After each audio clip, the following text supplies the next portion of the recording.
Bonjour et bienvenue dans ce 8e épisode de Purpose Info Focus, l'autre rendez-vous de la raison d'être. Nous recevons aujourd'hui José Bello, qui est délégué fédéral de la liaison CFDT du groupe Engie. Votre centrale syndicale a récemment publié un argumentaire sur la raison d'être. J'ai d'ailleurs reçu Frédéric Lelouch pour en parler très récemment. Vous avez même pris position de façon forte récemment. D'une part, en questionnant l'ambition du groupe Engie de poursuivre sa raison d'être, formalisée l'année dernière et qui vise à conjuguer urgence sociale, urgence climatique, et d'autre part, en invitant les dirigeants du groupe à accélérer la transformation en obtenant la qualité de société à mission. Bienvenue dans Purpose Info Focus. Est-ce que vous pourriez nous en dire plus sur le processus de formalisation de la raison d'être chez Engie pour commencer ?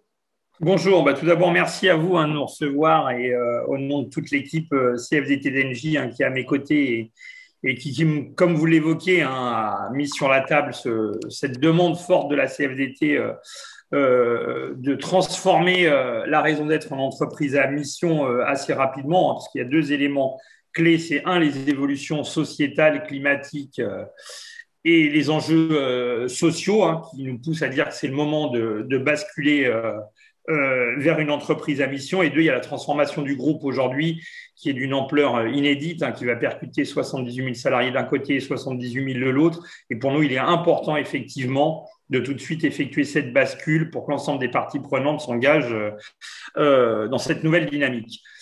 Sur la raison d'être du groupe Engie, comme vous l'évoquez, la raison d'être, elle a été mise et validée par le conseil d'administration il y a un peu plus d'une année. Ce qu'on peut déplorer, nous, corps social, c'est que la raison d'être, finalement, je le mets entre guillemets, mais c'est perçu comme un véhicule de communication. C'est-à-dire que la direction et le conseil d'administration a décidé d'inscrire dans ses statuts une raison d'être, ce qui est très bien en soi.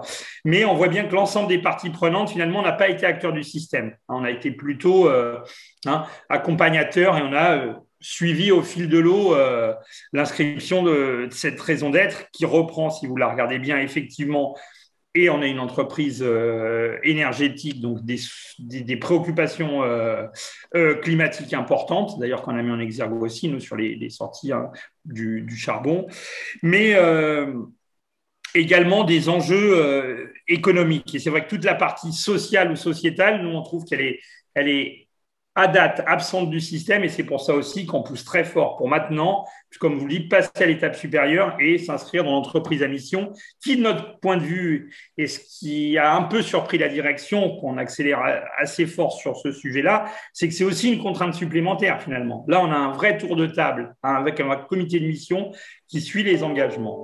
Donc voilà sur la raison d'être et aujourd'hui notre volonté de transformation. En tout cas, on est acteurs et on sollicite énormément la direction et l'ensemble des acteurs pour suivre dans ce sens.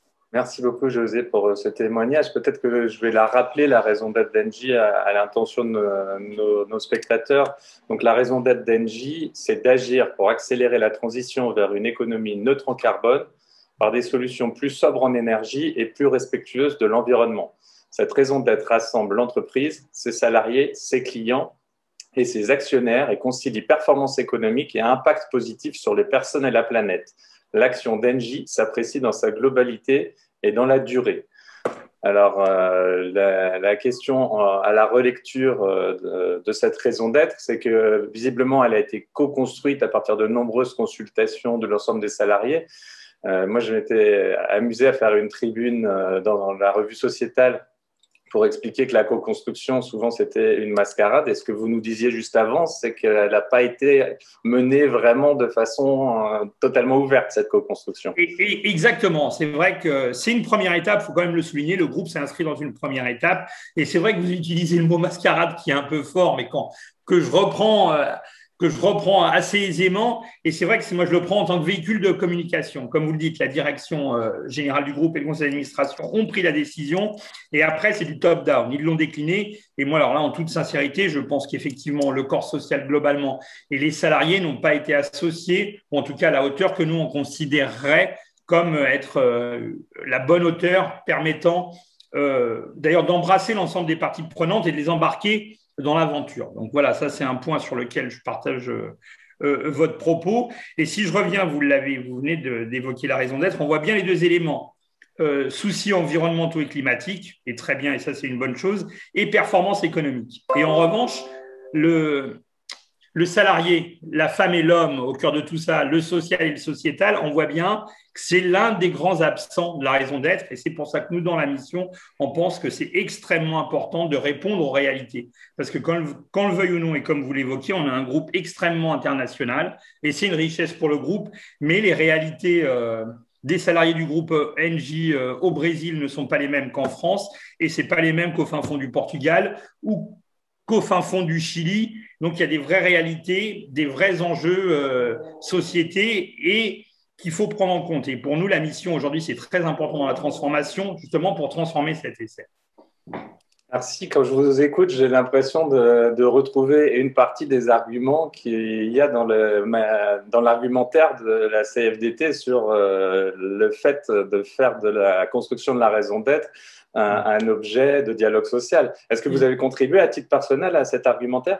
Oui, sur l'article qui est paru dans le magazine de la Fédération Chimie Énergie, c'est vrai que j'y ai contribué à 95%, pour pas dire 100, mais c'est vrai que je voudrais pas obérer sur ce dossier. Moi, je suis entouré, et bien heureusement, par une équipe, ce qu'on appelle la coordination CFDT-NJ, où il y a plusieurs acteurs, il y a Swad, Anthony, Alain, et qui vraiment sont très soucieux et partagent et démultiplient et portent avec moi, parce que tout seul, on ne peut rien porter, l'ensemble de ce projet auprès de l'ensemble des salariés. Je ne sais pas si vous avez pu le voir, on a lancé à plusieurs reprises des vidéos, d'ailleurs à destination de l'ensemble des salariés, via les nouveaux outils de communication. Et c'est vrai qu'on sent bien qu'il y a une vraie réalité, une vraie prise en compte du salariat qui considère que la CFDT sur ce sujet-là, parce que la direction nous dit vous êtes presque en avance de phase, vous savez, ils freinent un peu le système du coup par cet effet de surprise, et les salariés où il y a une vraie réalité, surtout les jeunes populations, les 18-40 ans qui disent mais c'est vrai que vous êtes dans le juste finalement. Une entreprise, elle ne peut pas s'extraire du monde sociétal ou de la vie globale d'un pays et d'une nation. Et donc, c'est vrai qu'on est sur des sujets plus transverses, mais on a plutôt une adhésion forte de l'ensemble du salariat qui sollicite individuellement ou collectivement l'ensemble des acteurs identifiés sur le projet. Ouais. Et au-delà de la centrale syndicale, quels sont les retours que vous avez des salariés sur votre initiative ? Est-ce qu'eux s'y attendaient ? Est-ce qu'ils étaient demandeurs ? Écoutez, on sentait, nous on a très vite, parce qu'on est bien évidemment on représente les salariés, on a senti cette préoccupation chez plutôt les jeunes populations d'ailleurs, pas que je sois en train de faire du clivage. Moi qui suis issu de la R&D de Gaz de France par exemple et d'Engie aujourd'hui, les jeunes populations, parce que c'est une population typiquement celle que je connais bien, très ingénieure, poussent énormément. Ils sont aujourd'hui, on est dans une entreprise énergétique, mais s'il n'y a pas de valeur finalement, quel est le sens de ma vie de contribuer à laisser une planète complètement détricotée et détruite pour mes enfants. Donc, cette préoccupation, elle est centrale. Et c'est vrai que les salariés ont été, comme vous l'évoquiez, un peu surpris, mais très rapidement, ils ont encliqué et ils nous ont dit « Mais finalement, c'est vous qui avez raison. » Parce que nous, c'est vrai que quand le projet de transformation du groupe s'est installé, on s'est dit « Voilà, il y a un volet social, sociétal. Il y a bien évidemment l'emploi qui est là. » qui est la ligne rouge absolue qu'il faut préserver pour l'ensemble des salariés. Mais après, il y a un enjeu du groupe planétaire, avec des enjeux de développement dans les énergies renouvelables, les problèmes climatiques qu'on voit arriver, par exemple, aujourd'hui au Canada et ou au Brésil, où les barrages hydrauliques, par exemple, sont en train, au fil des jours et des mois, on va bien trop se retrouver avec des barrages sans eau. Si on prend la partie canadienne plus récente et américaine, on voit bien avec des températures qui explosent. Et l'enjeu et la subsidiarité des États et d'ailleurs des citoyens dans les pays est extrêmement importante. Et si vous prenez un autre domaine où Engie aujourd'hui affiche très clairement sa volonté de croître, c'est dans le renouvelable. Et typiquement, là, les jeunes populations, nous, c'est vrai que finalement, on est très clairement sur le mix énergétique, on ne peut pas opposer les populations aux salariés, aux États. Et c'est vrai que si vous faites un parc éolien, on voit bien que dans les parties prenantes, et peut-être moi le premier, les populations locales vont dire « mais vous venez dégrader finalement notre paysage de vie locale ». Et c'est comment avec toutes les parties prenantes, si vous prenez par exemple l'éolien en mer, on s'est rendu compte qu'également, si on arrive à avoir un débat constructif, commun et partagé, vous créez aussi finalement, dont acte, on coule du béton, mais après vous créez des zones complètement naturel de protection et de préservation de l'environnement. Et ça, les jeunes populations, ils sont extrêmement, extrêmement attachés. Et c'est vrai qu'on a énormément de retours favorables à nous dire, mais finalement, vous êtes peut-être en avance de phase, mais continuez parce qu'on va dans le bon sens. Donc, c'est pour ça que les équipes CFDT-NJ sont très, très, très mobilisées autour de ces enjeux.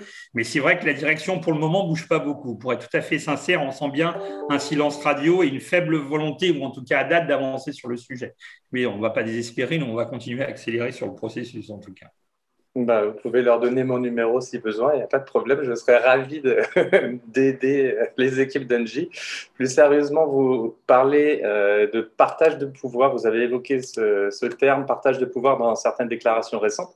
Est-ce que tous les salariés, selon vous, sont prêts à assumer les responsabilités qui sont associées à ce partage ?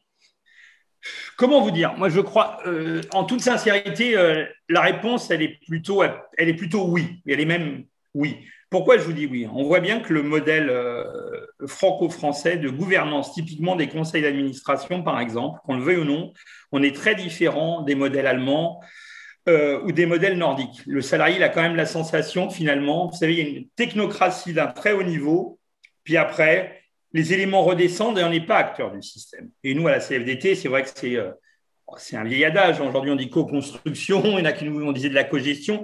Et nous, on est persuadés, et les salariés d'ailleurs nous renvoient qu'effectivement, dès lors qu'on associe l'ensemble des parties, et nous, organisations syndicales, d'ailleurs, on représente les salariés, hein, c'est pour ça qu'on porte cette voix-là, on pense qu'effectivement, c'est le moment de passer du 19e siècle au 21e siècle et que les parties prenantes puissent effectivement échanger, hein, sur l'ensemble des projets et les porter collectivement. Donc, les salariés, la réponse est oui, en fait. Bien évidemment, ils sont même demandeurs, finalement. Et je pense que tout ça, on peut le déplorer et le renvoyer. Moi, en tout cas, je suis persuadé que la crise démocratique qu'on voit dans les élections politiques aujourd'hui, dans la désaffection aussi de certaines élections professionnelles, sont liées à ça, finalement. On oppose, on extrait, on crée de la distance alors qu'on devrait rassembler, finalement, l'ensemble du champ social et des parties prenantes. Bien, José, il me reste juste à vous remercier pour cette hauteur de vue, ce dialogue. Je pense que, voilà, j'espère que votre direction vous entendra pour ouvrir ce dialogue parce qu'on s'enrichit toujours, même et surtout quand il y a des désaccords. Donc, un grand merci à vous. J'espère, merci beaucoup et à votre disposition pour échanger sur le sujet lors de nos prochaines étapes. Merci. Merci.